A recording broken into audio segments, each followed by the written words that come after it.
Good morning church, welcome home. Selamat pagi semuanya, shalom. Khususnya bagi untuk jemaat-jemaat SIP Live dimanapun Anda berada. Mungkin Anda berada di Trono atau Lumut Perak, atau mungkin Anda berada di Lembah Kelang, atau mungkin Anda berada di Sabah Sarawak. Dimanapun Anda berada, welcome home, welcome to SIP Live. Nah, pada pagi hari ini, jikalau ini merupakan kali pertama Anda bersama-sama dengan kami, saya ingin mengundang Anda untuk mengisi connect form yang tertera di dalam chatbox saat ini. Ya, kami ingin mengenal dengan lebih lanjut dan juga ingin mendoakan Anda. Terima kasih kerana Anda bersama-sama dengan kami pada pagi hari ini, dan kami percaya bahwa setiap kita akan diberkati daripada ibadah pada hari ini. Amen. Haleluya. Nah, pagi ini saya ada satu pengumuman untuk kita semua. Seperti yang kita lakukan setiap tahun, ya. Tahun ini kita bersama-sama NECF dan gereja-gereja di seluruh Malaysia akan mengambil waktu untuk berdoa, berpuasa bersama-sama selama 40 hari. Bermula pada 7 bulan Ogos sehingga 15 hari bulan September. Dan jika Anda ingin bersama-sama dengan kami berdoa, berpuasa, mari saya ajak Anda untuk download buku guideline doa dan puasa di dalam chatbox yang ada saat ini. So, satu perkara yang penting, jangan hanya kita download prayer book tersebut, tapi kami mau Anda untuk mengikuti kami bersama-sama pada 4 hari bulan Ogos, itu hari Rabu hadapan, pada pukul 8.30 malam, bersama-sama dengan saya, Pastor Dan, pastor-pastor yang lain, dan juga jemaat SIB Live, berdoa bersama-sama. Ya, Pastor Dan sendiri akan melancarkan kempen 40 hari doa dan puasa ini dan memberi impartasi kepada kita, mempersiapkan kita untuk satu musim yang baru. Amen. Jadi jangan ketinggalan, ya. Saya jumpa Anda pada hari tersebut. Baiklah, siapa yang siap untuk mendengar firman Tuhan pada hari ini? Katakan amin. Amin. Alright, mari kita berdoa bersama-sama. Tuhan, terima kasih untuk kebaikan-Mu, terima kasih untuk kesetiaan-Mu. Terima kasih kesempatan ini untuk duduk di kaki-Mu, mendengarkan firman pada pagi hari ini. Tuhan, saya percaya firman-Mu hari ini adalah untuk setiap kami, termasuk diri saya sendiri, Tuhan. Bapa surga, firman-Mu berkata di dalam 2 Timotius pasal 3 ayat 16, segala tulisan yang diilhamkan Allah memang bermanfaat untuk mengajar, untuk menyatakan kesalahan, untuk memperbaiki kelakuan, dan untuk mendidik orang dalam kebenaran. Haleluya. Tuhan, kami siap untuk diajar, kami siap untuk dibentuk, berbicara kepada setiap pribadi kami pada pagi hari ini. Terima kasih Tuhan Yesus. Di dalam nama Tuhan Yesus, semua yang saya benar firman Tuhan katakan, amin. Haleluya. Nah, dalam Markus pasal yang ke-12, ayat 30 hingga 31, firman Tuhan berkata begini, kasihilah Tuhan Allahmu dengan segenap hatimu, dan dengan segenap jiwamu, dan dengan segenap akal budimu, dan dengan segenap kekuatanmu. Dan hukum yang kedua ialah kasihilah sesama manusia seperti dirimu sendiri. Tidak ada hukum lain yang lebih utama daripada kedua hukum ini. Nah, mengasihi sesama kita, love your neighbor, yang mengasihi sama kita seperti diri kita sendiri adalah sangat penting bagi Tuhan. Sangat penting sehingga Tuhan Yesus sendiri, ya, dia membuat kesimpulan daripada 10 hukum yang dalam nama dia buat kesimpulan pada 2 hukum ini. Dia hukum yang boleh dikatakan love God, love one another, dan mengasihi Tuhan dan mengasihi sesama. Nah, ini mungkin kedengarannya simple, ya, tetapi tidaklah semudah seperti yang kita pikirkan. Sebagai murid Kristus, kita harus berusaha sedaya upaya untuk saling mengasihi, to love one another. Ya, kita harus berusaha untuk saling mengasihi. Nah, ikuti saya, katakan, berusahalah untuk saling mengasihi. Alright. Nah, kita selalu mendengar orang berkata, kasih Tuhan, kasih sesama, love God, love people. Ya, tapi tanpa kita sadar, kita boleh terlepas daripada maksud sebenar, ya, kata-kata tersebut. Sometimes bila orang berbicara mengenai 10 hukum Taurat, bila orang berbicara mengenai hukum-hukum dalam perjanjian lama, banyak orang Kristen hari-hari ini akan skip, ya. Mereka akan tidak mau beri perhatian kepada hal tersebut kerana menurut mereka, ya, semua hukum-hukum itu adalah hukum-hukum lama yang tidak relevan, tidak kepentingan dalam dunia kita pada hari ini. Makanya banyak orang Kristen ya percaya bahwa ya senang saja, lebih daripada sibuk mengenai fikir mengenai hukum-hukum itu, senang saja. Kasih Tuhan, kasih sesama. Yes, kedengarannya simple tetapi bukan semudah itu. Berhati-hati, jangan kita memasukkan interpretation kita, tafsiran kita sendiri, dan jangan-jangan tafsiran kita ini menyimpang daripada maksud sebenar Tuhan. Jangan lupa dalam Matius pasal yang ke-5 ayat 17 berkata begini, janganlah kamu menyangka bahwa aku itu Yesus datang untuk meniadakan hukum Taurat atau kitab para nabi. Aku datang bukan untuk meniadakannya, melainkan untuk menggenapinya. Nah, saya percaya kebanyakan kita semua ya yang mengikuti siri khotbah daripada kitab Keluaran ini sudah mulai melihat kepentingan ya prinsip-prinsip yang Tuhan nyatakan di dalam 10 hukum Taurat dan juga hukum-hukum yang sudah diberikan oleh Tuhan kepada Musa di dalam kitab Keluaran. Ada amin? Ya. Percayalah, bila kita mengerti firman Tuhan, hukum Tuhan dalam perjanjian lama, kita akan makin mengasihi Tuhan, makin mengenal Tuhan. Nah, jadi petikan khotbah saya pada pagi hari ini diambil dalam kitab Keluaran pasal yang ke-22 ayat 1 hingga yang ke-15. Ya. Nah, saya akan membaca ayat-ayat ini di dalam setiap poin-poin yang saya akan sampaikan sebentar nanti.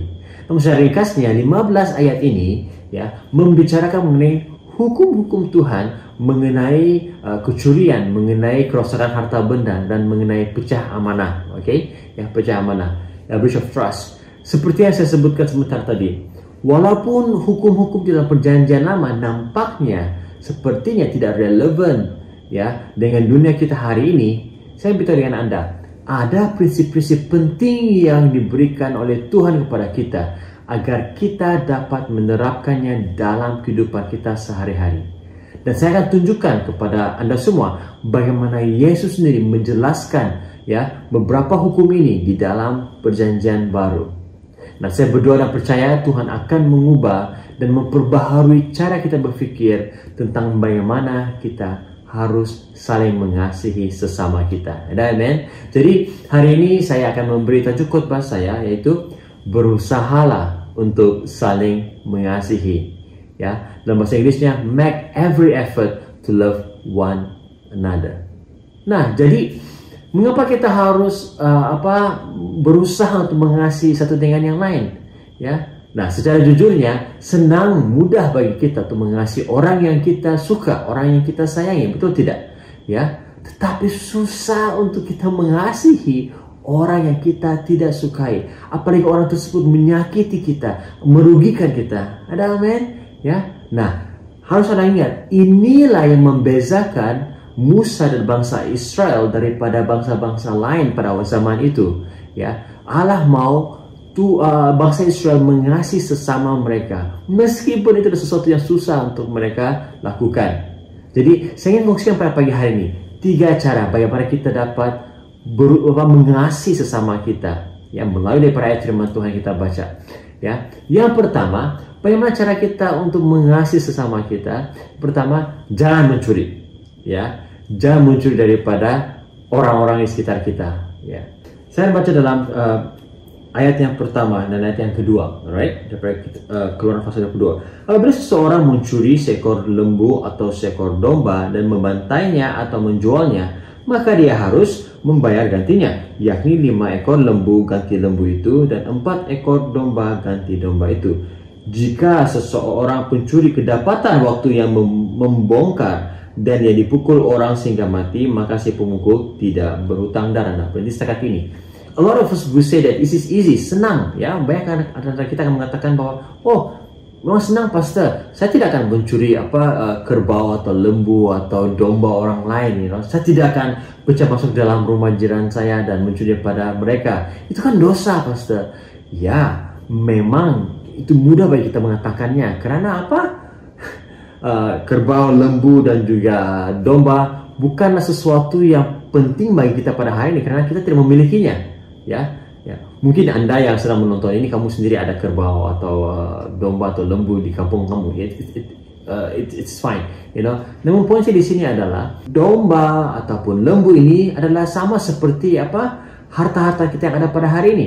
kereta, telepon kita, laptop kita, apapun harta yang ada pada kita. Hakikatnya di sini adalah ada banyak cara untuk kita sebenarnya mencuri daripada orang lain. Ya, mencuri adalah apabila kita mengambil harta yang menjadi milik orang lain tanpa hak atau kebenaran untuk melakukannya. Ya, jadi kita tahu apa maksudnya mencuri kan? Jadi terdapat banyak jenis pencurian, ya, apapun cara kita mencuri. Ya, mungkin ada di antara yang tidak tahu bahwa ini adalah bentuk-bentuk pencurian. Okey, saya akan jelaskan kepada kita. Nah, pencurian ini berbicara lebih daripada sekadar macam kita merompak seseorang. Ya, poinnya adalah apabila setiap kali kita mengambil sesuatu yang bernilai daripada seseorang tanpa kehendaknya, tanpa persetujuannya, itu adalah satu bentuk kecurian, satu bentuk jenayah. Okey. Ya, sebagai contoh, bila kita menyalahgunakan harta pejabat kita untuk kegunaan persendirian, itu mencuri. Bila kita bekerja tapi kita menggunakan masa kerja kita untuk melakukan hal-hal pribadi yang tidak kaitan dengan pekerjaan, itu pun mencuri.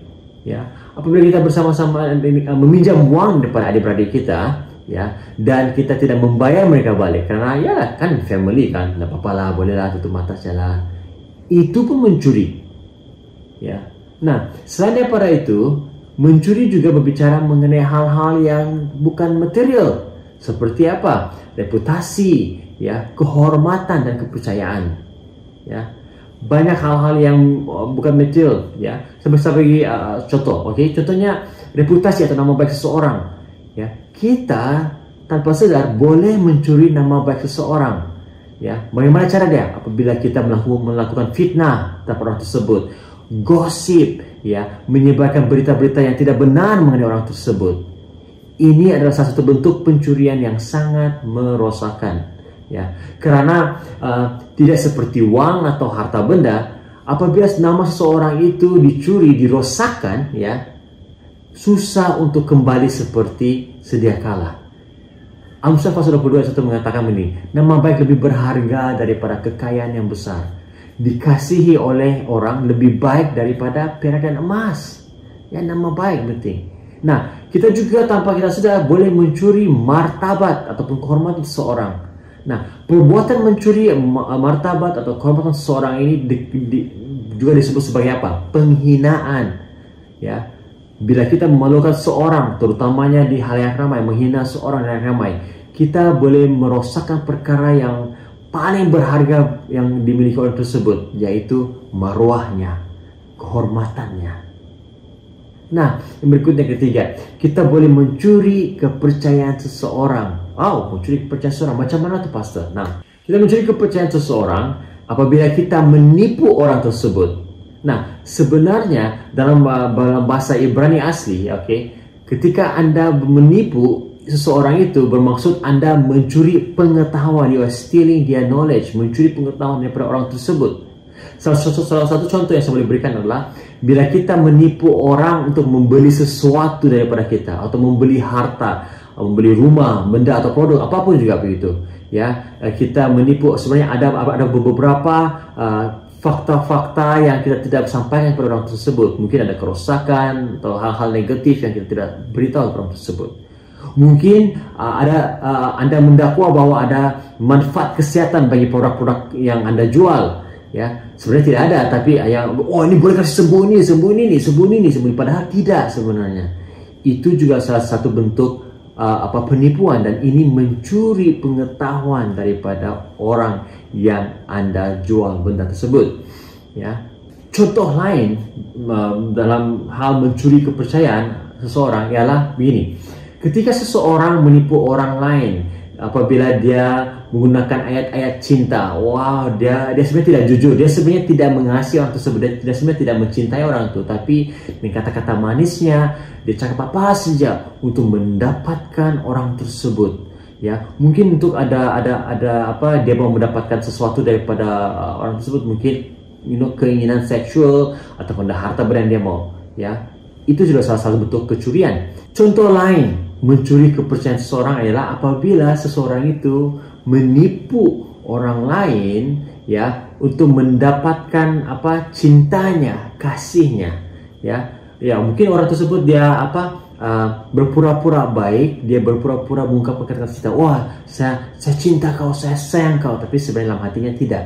Dia hanya mau uang orang tersebut, dia hanya mau orang tersebut untuk memperhatikan dia, dan itu adalah satu bentuk daripada kecurian, ya, mencuri kepercayaan seseorang.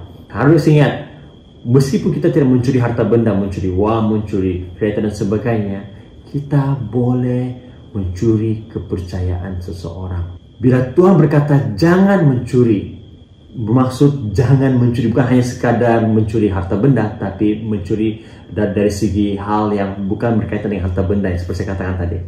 Are you guys following me so far? Alright. Nah, Paulus dalam Roma pasal 13 ayat 9 hingga 10 berkata begini, bermula dari ayat 8. Janganlah kamu berhutang apa-apa kepada siapapun juga, tetapi hendaklah kamu saling mengasihi, sebab barang siapa mengasihi sesamanya manusia, ia sudah memenuhi hukum Taurat. Karena firman, jangan berzina, jangan membunuh, jangan mencuri, jangan mengingini, dan firman lain manapun juga sudah tersimpul dalam firman ini, yaitu apa? Kasihilah sesamamu manusia seperti dirimu sendiri. Ayat 10. Kasih tidak berbuat jahat terhadap sesama manusia. Karena itu, kasih adalah kegenapan hukum Taurat. Saya ulangi ayat yang ke-10. Kasih tidak berbuat jahat terhadap sesama manusia. Karena itu, kasih adalah kegenapan hukum Taurat. Ya, Paulus berkata, jika Anda sungguh-sungguh mengasihi seorang, Anda tidak akan mencuri daripada orang tersebut, karena kasih yang sebenar, a true love, does not harm. Ya, tidak akan mencederakan, merosakkan orang tersebut. Ya, bahkan sebaliknya, kita akan melayani orang tersebut dengan baik sekali karena kita mengasihi orang tersebut sama seperti mana kita mau dilayani. Ada amin? Jadi usahakanlah sebaik mungkin untuk saling mengasihi. Ya. Yang berikutnya, jikalau kita mau mengasihi sama kita, berikutnya, kita tidak akan mengabaikan tanggung jawab kepada sesama kita. Tidak mengabaikan tanggung jawab kita kepada sesama kita. Nah, sebenarnya kepada dua hal. Yang pertama, jangan abaikan hak sesama kita. Ya, di dalam firman Tuhan yang kita baca sebentar tadi dalam ayat yang kedua, bila seorang pencuri itu kedapatan waktu dia membongkar ataupun dia mencuri dan dia dipukul, ya, sampai mati. Nah, kalau itu terjadi sebelum matahari terbit, it's okay, ya, karena itu mempertahankan diri. Tetapi jikalau matahari sudah terbit, jangan apa-apakan orang tersebut. Prinsipnya di sini adalah do not take matters in your own hands unless you are caught off guard and acting in self-defense. Okay? Jangan kita terburu-buru nampak saja pencuri terus membunuh orang tersebut. No. Ya, pencuri tersebut macam manapun dia melakukan kejahatan, dia mempunyai hak untuk hidup. Ya, dia juga mempunyai hak untuk dibicarakan secara adil. Oke, nah jadi kalau Anda dapat menangkapnya, merepot kepada polis, lakukanlah itu. Jangan terus nampak pencuri masuk terus mau tembak kamu bunuh begitu. Oke, ya, jadi berhati-hati. Inilah maksudnya dalam ayat yang ketiga. Ya, apabila seorang itu membunuh setelah matahari terbit, orang itu bersalah pula. Ya, prinsipnya di sini adalah, ya, bila ada kesempatan untuk mempertahankan diri, untuk membawa kepada pengadilan, lakukanlah itu. Jangan ambil tindakan di tangan sendiri. Jangan terburu-buru mau menghukum orang tersebut. Oke, kita ada polis, oke, kita ada jabatan kehakiman. Biarlah mereka melakukannya gitu. Alright. Nah, bagaimana kita mau connect, hubungkan, prinsip ini yang kita baru baca sebentar ini dan juga kehidupan kita sehari-hari. Bagaimana kita mau aplikasikannya dalam konteks kehidupan kita pada hari ini. Nah, saya beritahu Anda, let's say ada seorang yang kamu tahu menyebarkan berita yang tidak benar, menggosip mengenai diri Anda, ya, sehingga merosakkan reputasi Anda, sehingga orang mempunyai pandangan yang serong terhadap Anda, ya. Anda tidak sepatutnya melakukan hal yang sama kepada orang tersebut. Jangan balas dendam, oke?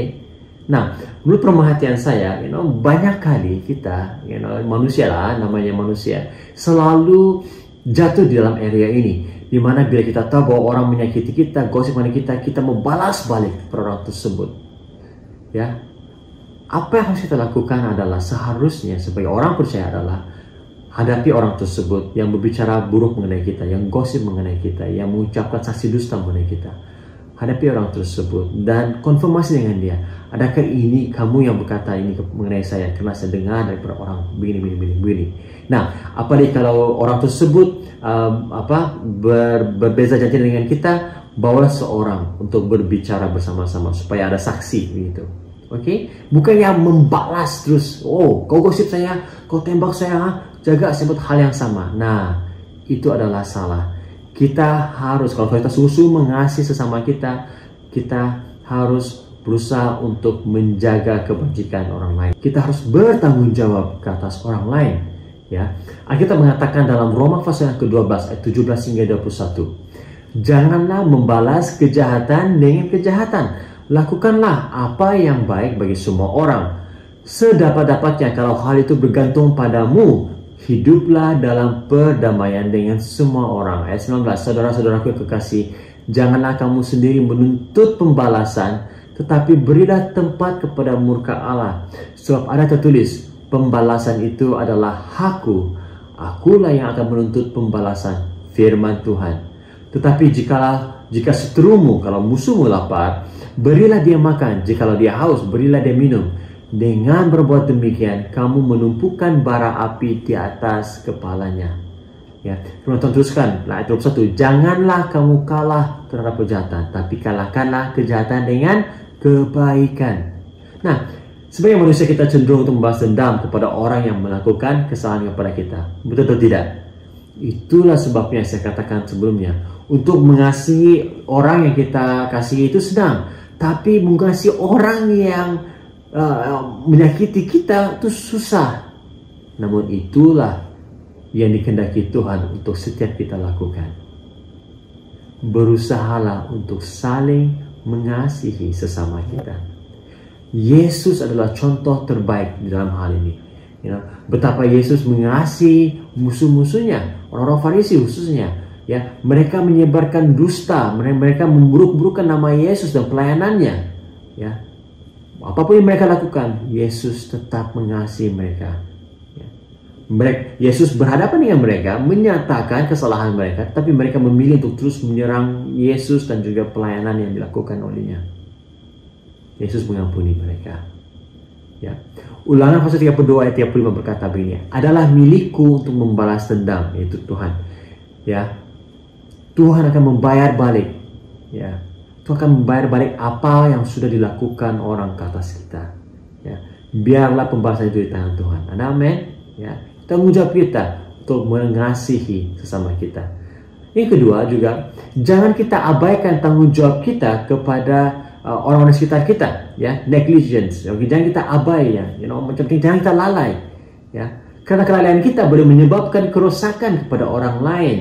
Khususnya ketika kita tidak melakukan apa yang sepatutnya kita lakukan. Sebab itu dalam ayat yang kita baca, pasal 5, apabila seorang menggembalakan ternaknya di ladangnya atau di kebun anggurnya, dan ternak itu dibiarkannya berjalan lepas sehingga makan habis ladang orang lain. Hewan itu sebenarnya berada dalam kawalan Anda. Nah, tapi Anda membiarkan mereka makan rumput di ladang orang lain. Itu tanggung jawab Anda untuk memastikan jangan terjadi. Ayat yang ke-6, apabila ada api dinyalakan dan api itu menjelat semak duri, tetapi tumpukan gandum atau gandum yang belum dituai atau seluruh ladang itu pun ikut terbakar. Nah, itu adalah tanggung jawab Anda juga. Mungkin jika Anda sedang menghidupkan api atau apalah alasan buat barbecue kah, membuka ladang kah, tanggung jawab Anda untuk memastikan api itu terkawal. Kalau api itu tidak terkawal dan menyebabkan kerusakan yang serius kepada jiran Anda harus bertanggung jawab. Nah, prinsipnya di sini adalah begini. Jangan biarkan harta benda kita atau perbuatan kita menyebabkan kerusakan kepada harta benda jiran kita ataupun sama kita. Kita harus lakukan apa saja untuk memastikan kerusakan ini tidak menjejaskan harta benda orang lain.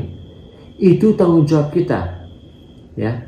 Ayat yang ke-7 hingga 14 berbicara mengenai contoh-contoh kesalahan dan juga cara untuk menanganinya, ya. Nah, sebagai contoh, lagi bagaimana kita boleh saja mengabaikan tanggung jawab kita kepada sesama kita. Itu contoh bagaimana kita boleh lalai. Bila kita memandu kereta, ya, berhati-hatilah, jangan sampai kita melanggar kereta orang lain. Itu tanggung jawab kita tuh, memastikan bahwa kereta orang lain juga selamat, ya. Bila kita di rumah, bila kita menonton, kita punya cerita drama Korea kah, Netflix kah, dengan lagu, jangan terlalu kuat sehingga mengganggu ketentraman housemate kita atau roommate kita. Itu tanggung jawab kita, memastikan bahwa mereka tidak terganggu, ya, sebaik-baik mungkin, ya. So ini sebenarnya common sense lah, tapi ini adalah hal yang semakin pudar dalam budaya kita pada hari ini. Nah, lagi satu contoh adalah apabila kita post sesuatu di media sosial, berhati-hati. Komen kita, pandangan kita, ini akan memberi kesan yang negatif bukan pada diri kita, tetapi kepada keluarga kita, kepada gereja kita, kepada sahabat-sahabat yang ada kaitan dengan kita, kepada company kita. Tanggung jawab kita memastikan bahwa apa yang kita post di social media ini tidak memberi kesan negatif kepada orang yang di sekitar kita. Itu tanggung jawab kita, jangan kita lalai. Nah, saya ingat beberapa tahun yang lalu, waktu Facebook masih famous lagi, waktu saya masih lagi belajar musik, satu dari kawan saya, dia post di Facebook, dia katakan, inilah bak kami nih orang Sabah dan Sarawak tidak takut untuk minum, ya. Ada yang berani mau lawan, dia post di Facebook, ya. Dan satu kali saya sedang bekerja waktu itu di satu klub, saya bermain untuk untuk artis. Dan lepas saya habis kerja itu, ada satu kawan kami dalam klub, dia bilang, begini, minum begitu. Terus saya kata, sorry, saya tidak minum. Dia bilang, bukan kau Sabahan kah? Ya, saya bilang, no, saya Sarawakian, belum saya di Sabah. Dia bilang, iyalah, tapi kan saya bilang, kamu orang Sabah Sarawak, pandai minum, kuat minum, ya. Takkanlah, alamak kau ini. Nah, Anda boleh perhatikan bagaimana statement kawan saya di social media itu memberi kesan kepada saya. Ya, saya yang mempunyai reputasi yang bersih sebagai pemusik yang tidak merokok, tidak minum, dan sebagainya, sudah kena. Dia pun bilang, sampai kawan-kawan yang lain menganggap bahwa, kau kan orang Sabah, kau kan orang Borneo begitu, orang Sarawak, memang kau pandai minum kan? Padahal tidak. Nah, berhati-hati, ya. Apa yang kita post di media sosial ini boleh saja memberi kesan kepada orang lain, ya. Mungkin ada mengatakan, sorry lah, itu mungkin memang silap saya. Nah, kalau kamu tahu kamu melakukan kesilapan, cepatlah padamkan api tersebut, ya. Jangan sampai dia jadi viral, ya. Kalau kamu seorang keyboard warrior, berhati-hati. Jangan karena kamu pandai type lah, karena kamu pandai copy paste dan sebagainya. Jangan Anda lalai akan tanggung jawab Anda terhadap orang lain, ya. Nah, lagi satu contoh.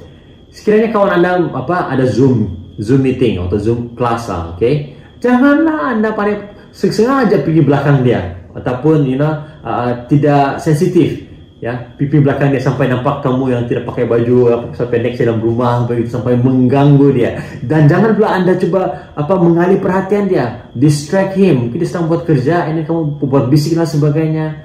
Itu adalah tanggung jawab Anda untuk memastikan bahwa dia tidak terganggu, ya. Usahakan untuk saling mengasihi. Jangan abaikan tanggung jawab kita ke atas orang lain. Ada amin? Khususnya teman-teman seiman kita, ya. Nah, berdasarkan firman Tuhan ini, adakah Anda belajar suatu hal yang baru pada pagi hari ini? Amen. Dan yang terakhir, Tuhan berfirman, berusahalah untuk melakukan restitusi. Nah, ini yang poin yang ketiga, ya, melakukan restitusi, membuat restitusi. Jikalau Anda mengasihi sesama Anda, jikalau kita mengasihi orang lain sesama kita akan berusaha untuk melakukan restitusi. Ayat 3 berkata, seorang yang mencuri, ya, mesti melakukan pemulihan sepenuhnya, ya, restitusi. Sekiranya dia tidak mampu, dia akan dijual karena dia mencuri, kan? Dan ayat 6 mengatakan, apabila orang menyalakan api, dia harus membuat pemulihan, membuat restitusi, membayar balik apakah ganti rugi yang sudah dilakukan. Nah, restitusi mungkin asing bagi kita dan digunakan, tapi sebenarnya restitusi ini bermaksud mengembalikan semula sesuatu yang dicuri atau hilang kepada pemiliknya yang asal, ya. Restitusi ini juga boleh didefinisikan sebagai balasan, recompense balasan kepada untuk kecederaan atau kerugian yang dilakukan kepada orang lain. Ya. Kata pemulihan, dalam terjemahan Alkitab bahasa Malaysia atau Indonesia menggunakan kata pemulihan, but in English use restitution. Nah, kata pemulihan dalam bahasa Ibrani aslinya adalah shalom. Nah, itu merupakan kata akar daripada shalom.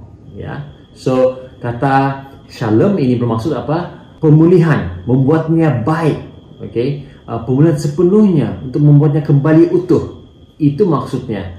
Jadi di dalam Perjanjian Lama, Keluaran 21 dan 22, sebanyak 14 kali perkataan shalom ini digunakan. Jadi bila kita mengatakan bahwa kita memulakan restitusi, ya, itu bermaksud kita mau memulihkan, mengembalikan hal yang baik kepada orang yang kita rugikan.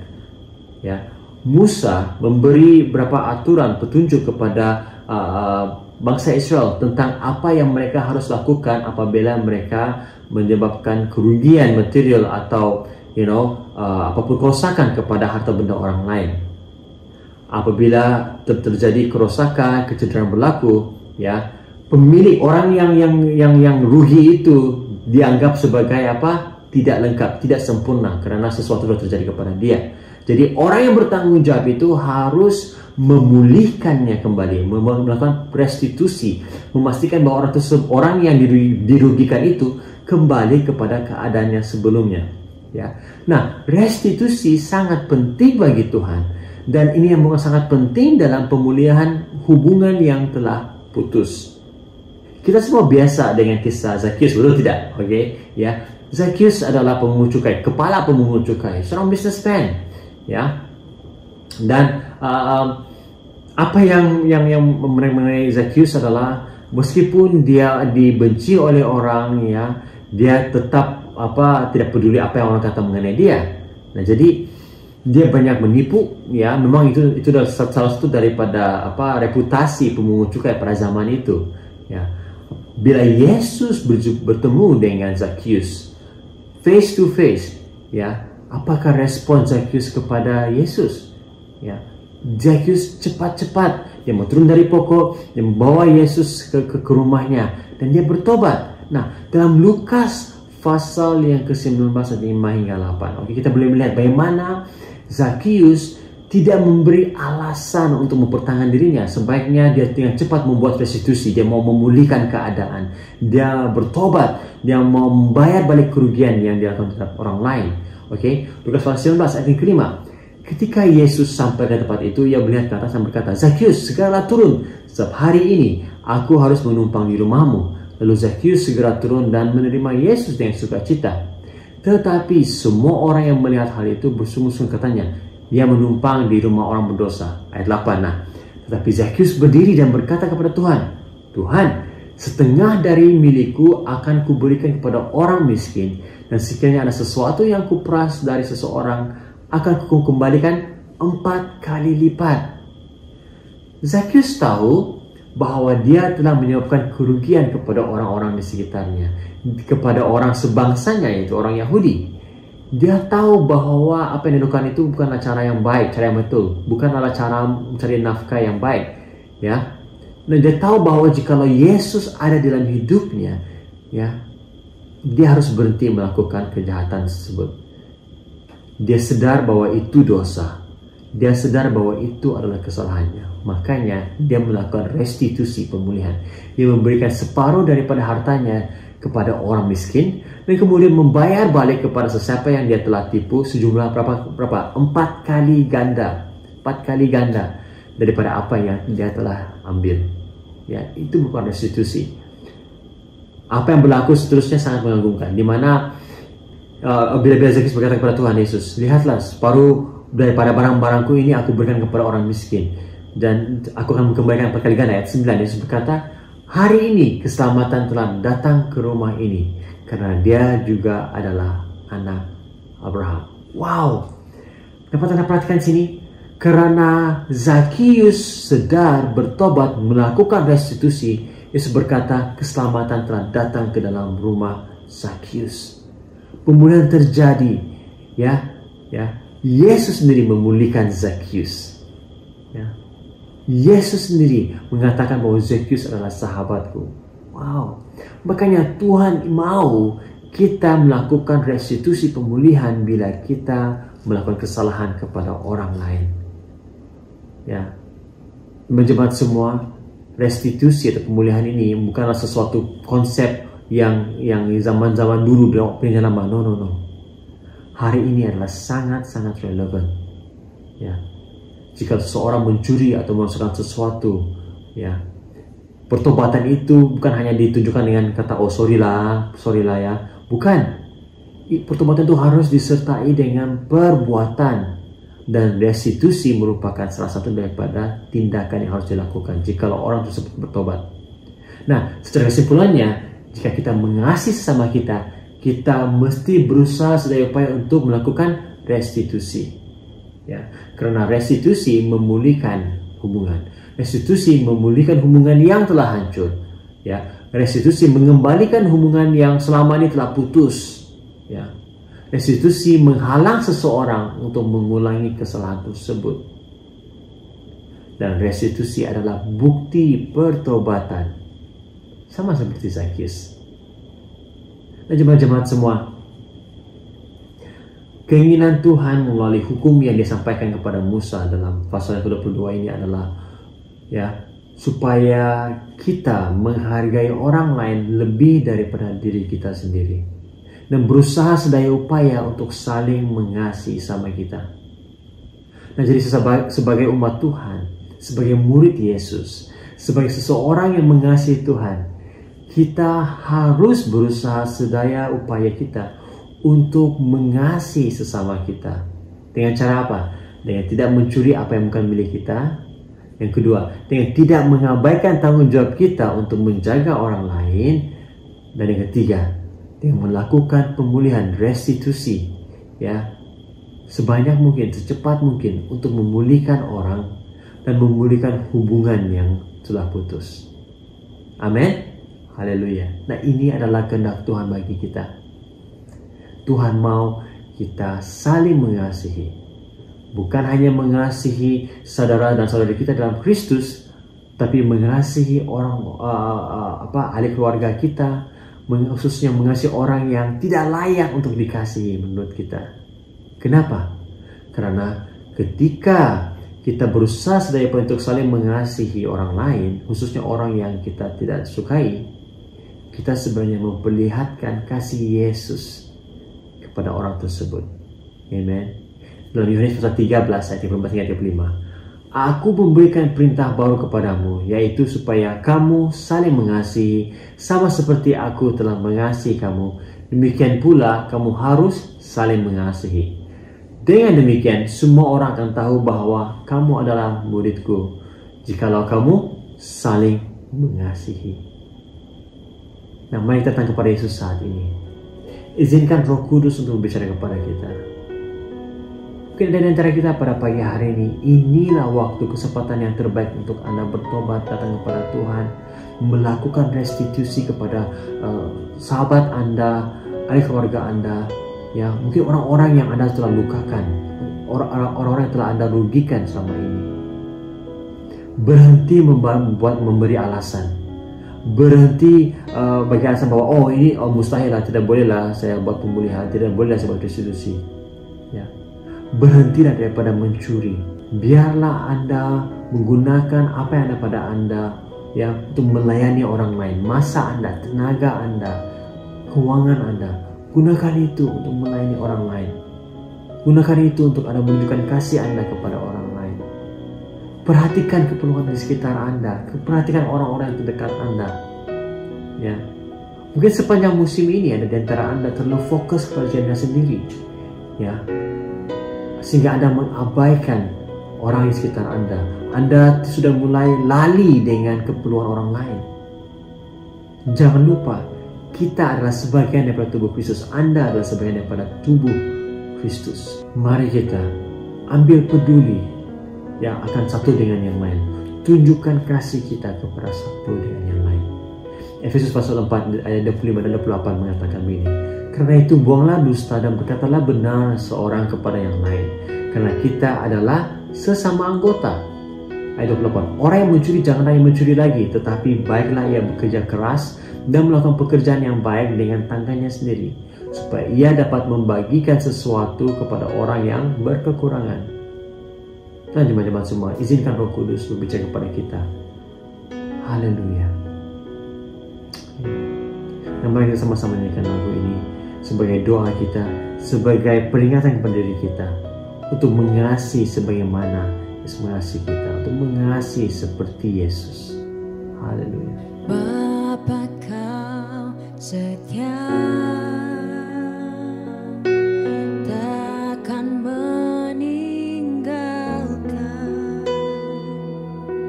dan ku percaya Engkau milikku dan ku milikmu. Kerinduanku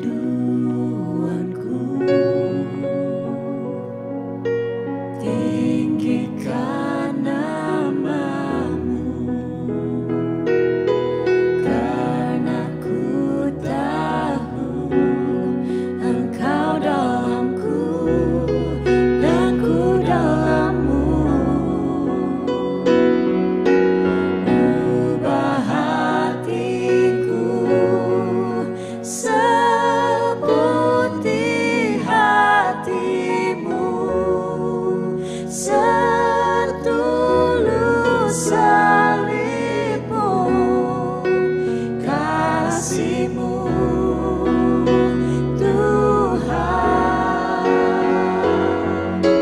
Biar mataku seperti matamu, pancarkan kasih-Mu, ku mau jadi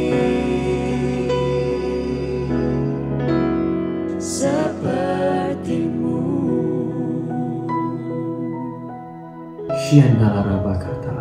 Terima kasih Tuhan. Tuhan, ini adalah kerinduan hati kami, keinginan kami untuk mengasihi Engkau dan juga untuk mengasihi sesama kami Bapa di surga dengan segenap hati kami, dengan segenap kekuatan kami, akal kami dan jiwa kami Tuhan.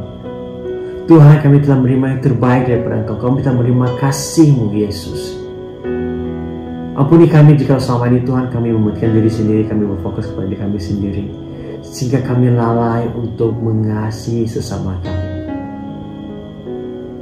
Tuhan Yesus, kami mau dengan sedaya upaya Bapa di surga menunjukkan kasih-Mu yang ada pada kami kepada orang lain.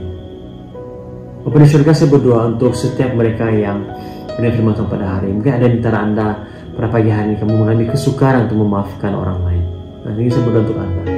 Tuhan, bagi mereka yang mengalami kesukaran untuk memaafkan, mungkin mengalami kesukaran untuk meminta pengampunan, untuk mengakui kesalahan mereka, Tuhan Yesus, bila Roh Kudus-Mu melayani mereka saat ini, kuasa Roh Kudus-Mu mengubah hati dan pikiran mereka. Bapa di surga, Engkau terlebih dahulu mengasihi kami Tuhan. Oleh itu Bapa di surga, biarlah kasih-Mu dalam diri kami itu Tuhan terpancar keluar Bapa di surga, memberi kesan, memberi impact kepada orang sekitar kami. Terima kasih Tuhan Yesus. Saya berdoa Bapa di surga untuk setiap jemaat yang mendengar firman-Mu pada pagi hari ini. Jangan biarkan firman ini hanyalah sebagai pengetahuan, hanyalah sebagai kata-kata teguran, tapi benar. Saya mau berdoa Tuhan Yesus, biar firman-Mu ini Tuhan adalah menjadi satu firman yang menguatkan mereka, yang mengubah cara pikir mereka mengenai hubungan mereka antara satu dengan yang lain.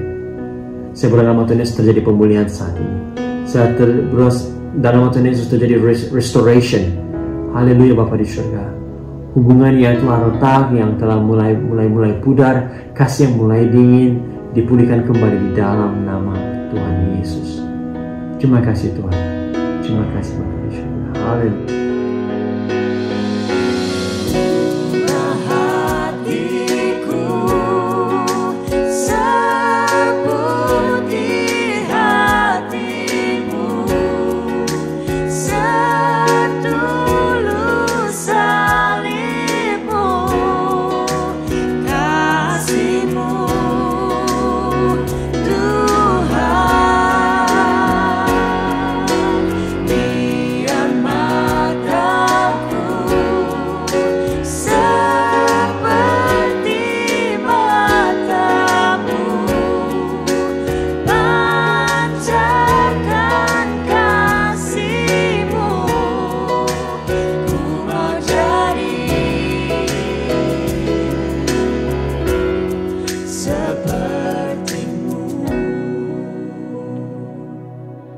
Kami terima pengampunan daripada Engkau Tuhan Yesus. Kami terima kasih-Mu.